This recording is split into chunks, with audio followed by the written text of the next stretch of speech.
छात्रों,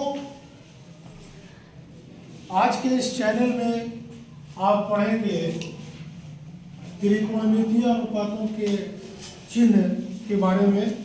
जैसे कि इसके पिछले वाले क्लास में आपने पढ़ा था निष्पत्तियां और उससे रिलेटेड बहुत सारे बिंदु, लेकिन आपको यहाँ देखना है कि जब नियामक पढ़ रहे थे, कोऑर्डिनेट पढ़ रहे थे, निर्देशांक ज्यामिति पढ़ रहे थे, उस समय आपने चार भागों के बारे में जानकारी प्राप्त किया था कि कोऑर्डिनेट चार होते हैं, पाद चार होते हैं, है ना जी।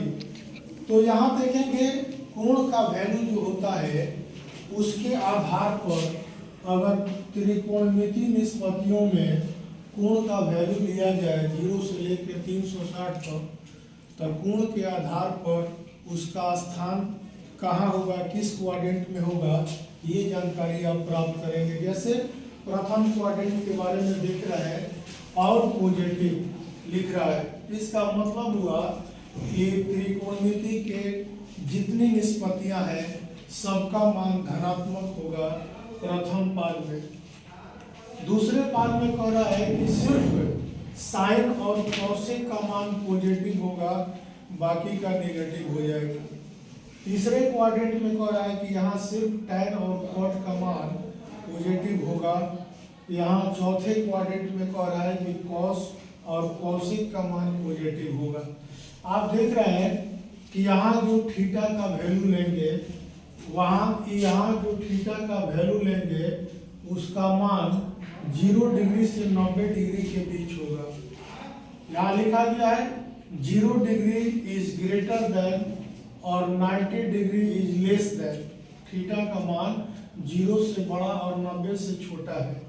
अगर 0 से बड़ा और 90 से छोटा कोई भी निष्पत्तियां लेते हैं प्रथम क्वाड्रेंट में, तो उसका मान धनात्मक होगा। यहाँ दे रहा है कि थीटा का मान 90 से बड़ा लेकिन 180 से छोटा है। यहाँ पर साइन और कॉसेक को छोड़कर बाकी निष्पत्तियों का मान ऋणात्मक हो जाएगा, इसका मान धनात्मक होगा। अगर उसी थीटा का मान 180 से बड़ा और 270 से छोटा होता है, तो तीसरे क्वाड्रेंट में टैन और कॉट को छोड़कर बाकी निष्पत्तियों का वैल्यू क्या हो जाता है? उसी तरह से चौथा क्वाड्रेंट में जो है थीटा का मान 270 से 360 के बीच है।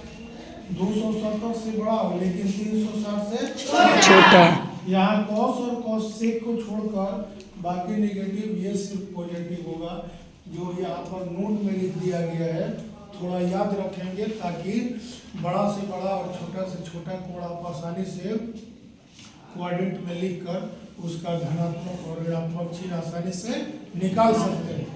तो प्रथम पाद में x और y धनात्मक होता है, अतः r एक दूरी है मूल बिंदु से, सदा धनात्मक लिया जाता है। इसलिए sine cos tan cosec sec cot सभी का मान क्या हो जाता है? धनात्मक हो जाता है। दूसरा कह रहा है कि यहाँ x ऋणात्मक होता है परंतु y धनात्मक। आप देखें ना, plus plus quadrant, minus plus quadrant, याद आ रहा है ना? Yes sir. माइनस में x का वैल्यू माइनस ऋणात्मक और y धनात्मक होता है, इसलिए सिर्फ साइन और कॉसेक धनात्मक होगा, बाकी सबको ऋणात्मक ले लिया जाएगा। तीसरे पाद में x और y दोनों का मान ऋणात्मक होता है, क्योंकि यह माइनस माइनस क्वाड्रेंट होता है, इसलिए वहाँ सिर्फ टैन और कॉट का मान धनात्मक होगा, बाकी सबका ऋणात्मक। और अंत में चतुर्थ पाद में आप जाते हैं जहाँ x का मान धनात्मक और y का मान ऋणात्मक होता है। इस पाद में कॉस और सेक का मान धनात्मक होगा, बाकी सबका ऋणात्मक होगा। अगर यह चिन्ह आपको याद रहता है, इसकी जानकारी आपको रहती है, तो कितना ही बड़ा या छोटा कोण को आप आसानी से क्वाड्रेंट में उसके चिन्ह के आधार पर लिख सकते हैं। धन्यवाद।